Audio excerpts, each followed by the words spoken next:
Est-ce qu'on t'a déjà dit que le succès n'était pas forcément une question de travail, mais beaucoup plus d'alignement? Et que si tu es tombé sur cette vidéo, c'est peut-être parce qu'il est temps pour toi de t'aligner pour le succès que Dieu a pour toi. Et arrêter de faire plein d'efforts. Oui, tu m'as bien entendu. Arrête de faire plein d'efforts. C'est une grosse erreur que beaucoup de personnes commettent. Pourtant, ils sont dans une saison qui est complètement différente de ce qu'ils ont eu auparavant. Aujourd'hui, je vais te parler de comment est-ce que tu peux utiliser les principes de la Bible pour améliorer ton style de vie et avoir le succès que tu désires avoir. Est-ce que tu es ready?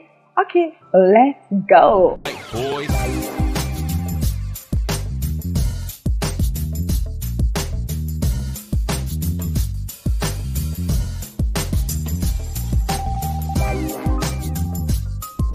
Salut les meilleurs, et c'est Debra Mitchell, ton mentor en transformation. Ma mission, c'est de t'aider à réussir et à transformer ta vie avec la connaissance et l'application des principes divins. Aujourd'hui, on va se tourner vers la Bible et explorer une histoire assez intéressante et même un peu intrigante qui se trouve dans Luc 10, 38 à 42.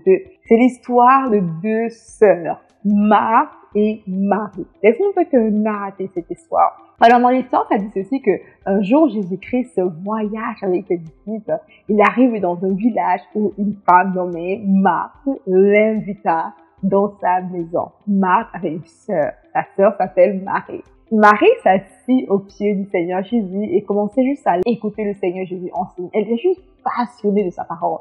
Elle s'assoit sur ses pieds, puis elle veut juste écouter le Seigneur.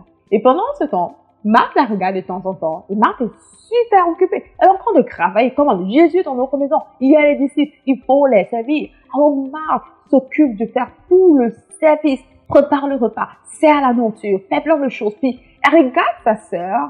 Elle se dit, mais qu'est-ce qu'elle fait là? Et à un moment donné, elle en a marre. Puis elle se dit qu'elle va dénoncer sa sœur. À qui? Au grand maître. Il est temps que Marie comprenne que c'est pas bien de faire ça. Alors, va voir le Seigneur Jésus qui a dit, Seigneur, cela ne te fait rien que ma sœur me laisse seule à servir. Dis-lui donc de m'aider. Et le Seigneur Jésus, avec beaucoup de douceur, regarde Marthe dans les yeux et dit, Marthe, tu t'inquiètes et tu t'agites pour beaucoup de choses. Une seule chose est nécessaire. Marie, ta sœur, a choisi la bonne part.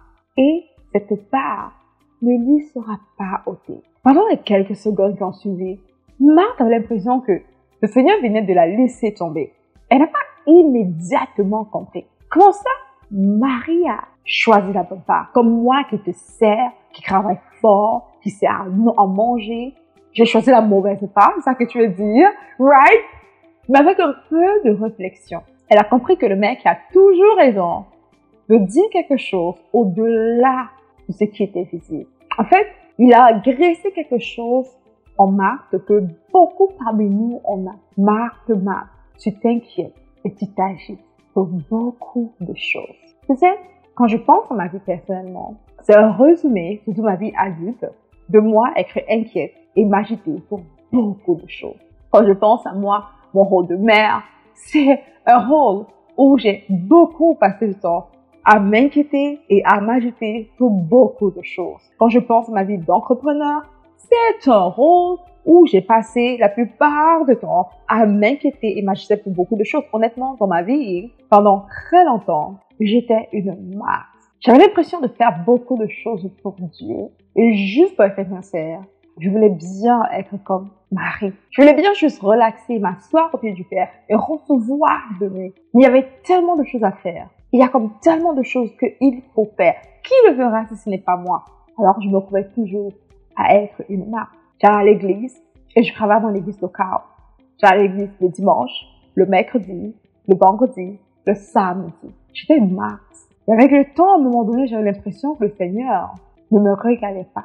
Et peut-être tu m'écoutes présentement, tu as cette impression-là, que le Seigneur ne te regarde pas, que le Seigneur ne te voit pas. Pourtant, tu fais de ton mieux. Tu fais beaucoup de choses pour Dieu. Je suis là pour te suggérer que peut-être en cette saison de ta vie, Dieu t'appelle à prendre place et à recevoir de lui. J'ai eu la grâce de pouvoir déménager. Et quand j'ai déménagé, c'est juste nouvelle dans un pays, nouvelle dans un quartier, dans une ville, et je ne connaissais personne. J'ai au départ trouvé une église locale que j'ai voulu immédiatement trouver de quoi faire pour travailler pour Dieu, pour m'intégrer. Et c'était pas vraiment positif comme résultat. Les portes que je voulais voir s'ouvrir étaient vraiment fermées. Je n'avais pas le choix que de juste m'asseoir et de recevoir. Et quand j'ai commencé à recevoir, je me suis rendu compte que je servais le Seigneur avec manque et non plénitude. Je ne sais pas si tu comprends ce que je veux dire ici, mais ce que je t'ai dit d'exprimer, c'est que même pour ceux qui aiment servir le Seigneur Jésus-Christ, bien qu'il n'y a rien de mal à cela, je les appelle à choisir la bonne part. La bonne part est d'abord de recevoir, beaucoup plus que de donner. D'abord de recevoir, surtout de Dieu. Pense un peu aux apôtres. À un moment donné, les apôtres se trouvaient en train de régler beaucoup de problèmes et à servir la nourriture, faire beaucoup de services, un peu comme des marques. Ils sont venus à cette idée de changer les choses, de revenir à l'arrière, à ce qui est vraiment essentiel pour eux de faire. Alors, ils ont donné ce rôle à d'autres personnes. Ils ont dit, hey, pour nous, ce qui est essentiel de faire, c'est quoi? C'est de étudier la parole, écrire dans la prière, faire les choses que Dieu nous appelle réellement à faire. Et je crois vraiment qu'en cette saison de ta vie, il t'appelle à faire de même choses. Juste revenir à l'arrêt et te dire qu'est-ce qui est vraiment essentiel pour moi de faire. Et donc, qu'est-ce que je dois faire pour servir Dieu? Qu'est-ce qui est essentiel pour moi de faire? Peut-être qu'il est temps pour toi de t'asseoir au pied du Seigneur et de juste recevoir. Et t'appelle à ne pas seulement le servir, mais à recevoir d'eux. Si tu veux en savoir plus sur cette histoire, je t'invite à lire Luc chapitre 10, versets 38 à 42. C'est assez intéressant. De là, je cite trois principes d'ailleurs très importants. Le premier principe qui est vraiment l'importance de la présence de Dieu. Marie a choisi la bonne part, la présence de Dieu, et reste là. Deux, je t'invite à noter ceci. Le deuxième principe de ne pas laisser les soucis du monde prendre place dans ta vie. De ne pas te laisser discret par les soucis du monde. C'est une chose que Marthe a fait. Elle se laissait discrète par les soucis de servir. Je dois servir, je dois faire ci, je dois faire cela. Ce qui l'empêchait de discerner le temps de sa visitation. Et croire finalement, c'est d'équilibrer nos actions avec l'adoration. En cette saison de ta vie, je crois de tout mon cœur que Dieu t'appelle à louer, à l'adorer. Tu sais, pendant que je te parle, ça me fait penser à un verset biblique qui me dit que quelqu'un se lève tôt le matin pour travailler super fort pour avoir son pain. Il dort très tard parce qu'il travaille, mais Dieu donne autant à son serviteur qui est dans le repos. Je crois que Dieu veut que toi et moi, nous sommes ce genre de personnes qui reçoivent autant parce qu'on est aligné à lui, qui reçoivent autant. En fait, je suis là pour te dire que quand tu es dans le lieu secret, dans la présence de Dieu, dans le repos, en train de recevoir de ton Père, tu ne manques rien. Au contraire, tu choisis la bonne part. Et la maman m'a dit quelque chose d'assez intéressant il y a quelques temps. Elle m'a dit, Débra, pour la première fois, j'étais dans la présence du Seigneur avant ma journée de travail et j'avais une réunion, je pense à 8 heures du matin. J'étais dans sa présence et j'avais pas fini d'être dans sa présence. Et je me suis dit, la réunion peut attendre. Je choisis la bonne part. J'ai trouvé ça tellement cool. Mais non, tu t'encourages pas de faire cela. Je te dis pas, hey, ignore les réunions de travail parce que tu es la présence de Dieu. Pas du tout. Mais pour elle, en tout cas, qui était quelqu'un qui aime travailler, qui ne trouvait pas le temps pour la présence du Seigneur, et qui me disait souvent, j'ai pas le temps. Comment est-ce que tu fais? J'ai pas le temps.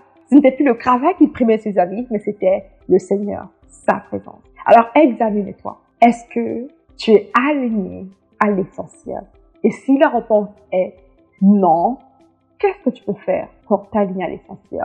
Je vois que Dieu nous appelle à revenir dans le lieu secret. Ok, médite sur ce verset et sans savoir qu'est-ce que tu en penses. On se dit à très bientôt.